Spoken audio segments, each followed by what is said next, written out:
Қаңтар айынан бастап жалпыға бірдей декларация тапсырудың 3-ші кезеңі басталды. Биыл заңды тұлғаның басшылары, құрылтайшылар өздерінің жұбайларымен бірге табысы туралы декларация тапсыруы тиіс.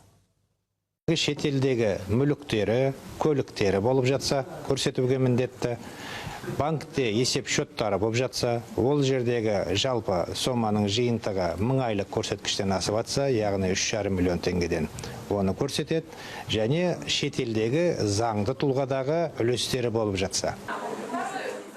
Одан бөлек Қазақстан немесе шетелде инвестициялық алтын зияткерлік меншігі мен авторлық құқығы, дебиторлық және кредиторлық берешегі болса, оларды да көрсетуі тиіс. Бұл талап біздің елімізде жұмыс істейтін компаниялардың құрылтайшылары мен басшылары болып табылатын Қазақстанның резиденті емес тұлғаларға да қатысты.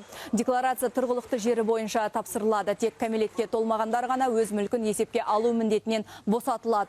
Көрсетілген тұлғалар декларацияны 15 қыркүйекке дейін өткізулері керек.